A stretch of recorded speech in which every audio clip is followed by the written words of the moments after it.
Hi everyone! Guess where I am today? I'm gonna take you guys to Plug and Play!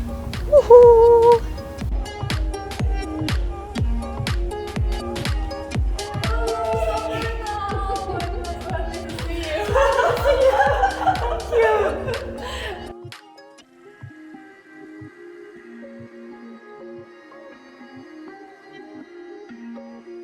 Okay, Rebecca, maybe you can introduce to yourself a little bit, who are you, what is your role here in Plug and Play, and just introduce yourself a little bit to the audience. Sure. Hello everyone, I'm Rebecca, I'm from Plug and Play China, and now I'm based in Beijing, so we are in the headquarters of Plug and Play China.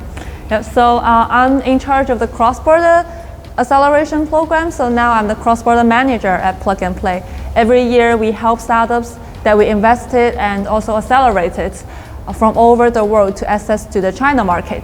At the very beginning, our founder owned a building right next to Stanford University, and that building has incubated giant internet companies like PayPal, Landing Cup, Google.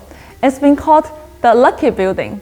Basically, everyone when they travel to Silicon Valley, they want to take a photo in front of it because they feel like it has a very good Chinese saying, feng shui, like for all the teams that been working there will eventually got successful. So that's that's how we start to invest in early stage startups and incubate startups. And now Rebecca, tell us, what differentiates you like Plug and Play from other accelerators? Well, I think you can see a lot of accelerators and institutions nowadays aiming at helping startups to expand their business, and we do the same thing, but I think it's very unique for Plug and Play to build a whole innovation ecosystem instead of just providing help in specific areas. For example, some of the companies, they are very good at providing fancy working space to give you like enough equipment for you to work and meet clients. And also some of the companies, they're very good at connect you with certain industry partners. And some of the industry-leading corporates, they're running their own accelerators. So within the company, they're looking for startups to work with them. Sometimes they host competitions, sometimes they will source startups to work with their technology team.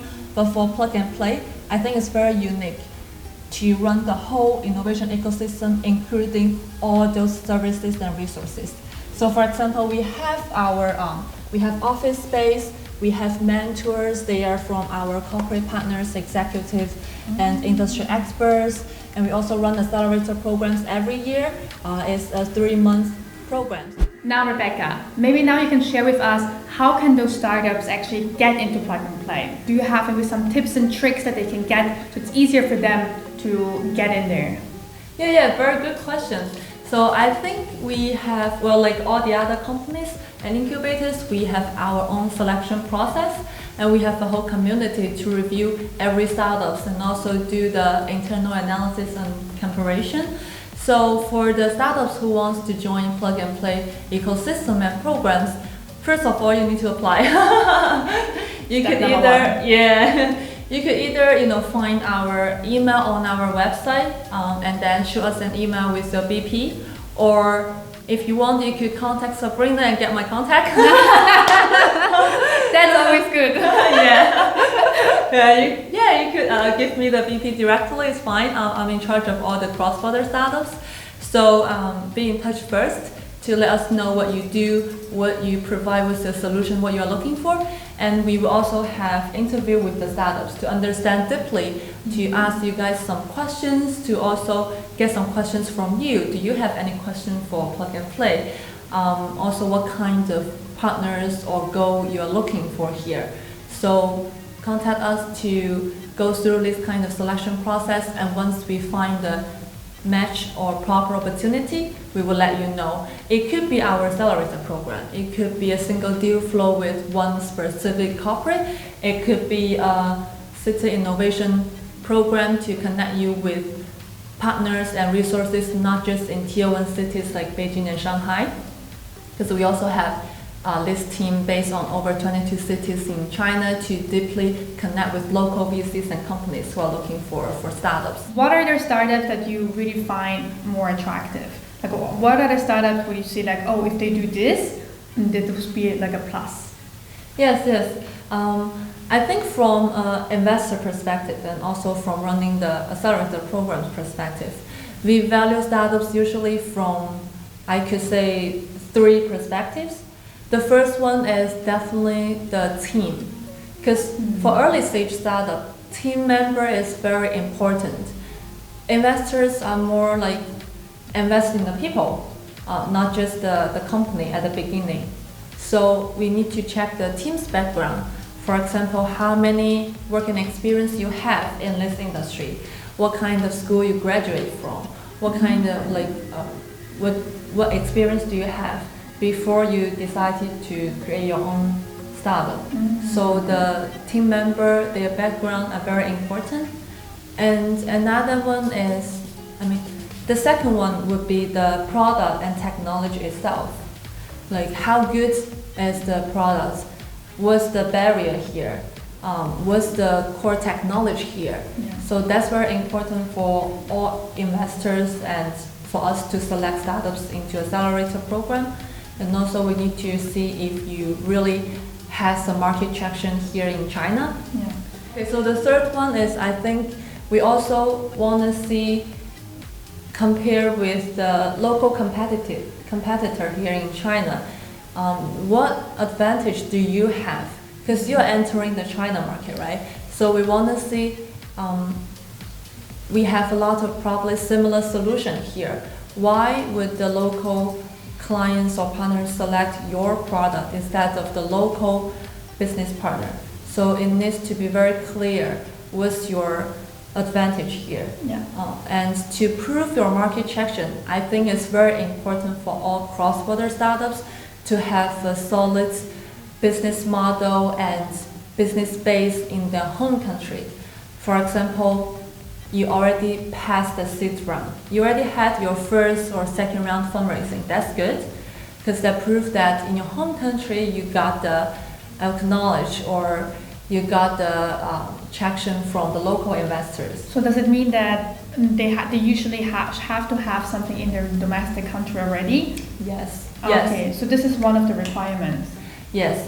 Okay. Yes. And also other than investment, you could think about clients. For example, in the domestic market, you already have 1 or 2 clients. No matter it's paid client or you guys just doing like POC, it's all fine. But at least show that it's going on progress. You already done some POC with the domestic partners or clients. We got the interest from them. And then it makes more sense to now expand to another market. Okay. What about those startups that are in China, run by a foreign team?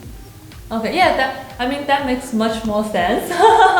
Because if you're already physically in China, then you know what's going on here, you know people's behavior, so it's much easier to develop your technology and your solution here. So I think that's fine, even you are a foreign team, but the criteria is very similar. So I think it's a very good start to build your startup here in China.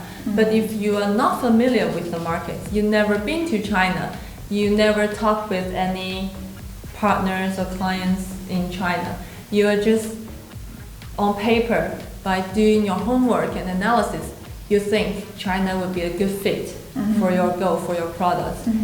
That's very tricky. Like maybe just by looking at the numbers or data, you think it would be a good fit, but still, I would strongly suggest you to come to China or talk with someone who has the insight to share with you more and test if that's really the market you are aiming at and what kind of adaptment, what kind of change adjustments you would need to do before you expand to China. So I think that's very, very important.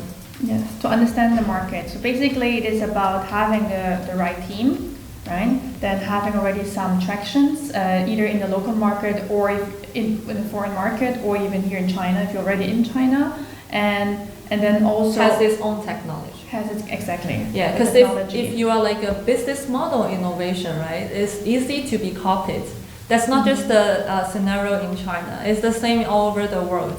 If you don't have any technology barrier, then another competitor will be easily copy your idea and then develop this. So you need to have your core technology, hard technology. And maybe also like a strong competitive advantage. Yes. Okay, that can come in shape of technology, but I think it can also come in shape of a great team. Yeah. Right. If you have a great team that actually with this experience nobody can beat them. Yeah, that could be a good point. Okay. Yeah. Okay. That gives them a lot of chances to build this great team and then definitely to try and apply for plug and play. Yeah. And if I could give anyone a tip from entering the China market, I would say you really need to do your homework. That means not just getting information from news, internet, but also connect with local communities, connect with Chinese experts or mentors to get the first-hand information. Yes. And a lot of things, when you saw them on news, it's already been processed. So they probably have different perspectives or doesn't necessarily have the information that you need. Yeah. And if you have the chance, maybe come over to China after the whole COVID thing's over. Yeah, so you could, take the local chain, talk with people, join different local events, have this chance to interact with the possible VCs, investors, or even hire intern. Do startups that are now in a different country have a chance to join Plug and Play China? Yeah, very good idea. Thank you for bringing this question up. Yeah, we totally understand that under this situation it's quite hard for international, traveling. Yeah. So we run virtual accelerator program as well. Oh. So we do remote acceleration.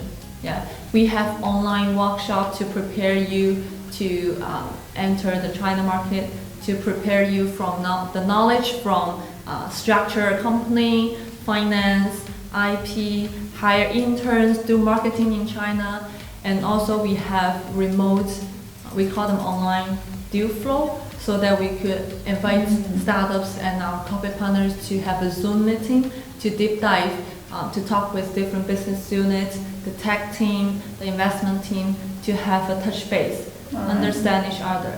And then when things get better, we hope they could actually come in China and move forward. So, okay, thank you, Rebecca, for this great insight. I think we've learned a lot today. Thank you for taking us around, giving us a tour, telling us about the history and about funding and about all those advices you have given to our startups out there. Thank you so much. I'll definitely, whoever reaches out to me, I'll definitely forward them to you. And thank you so much for your time. Thank you very much for having me, and I'm here to help, so if you guys need anything, contact us. Okay. 好的。Okay.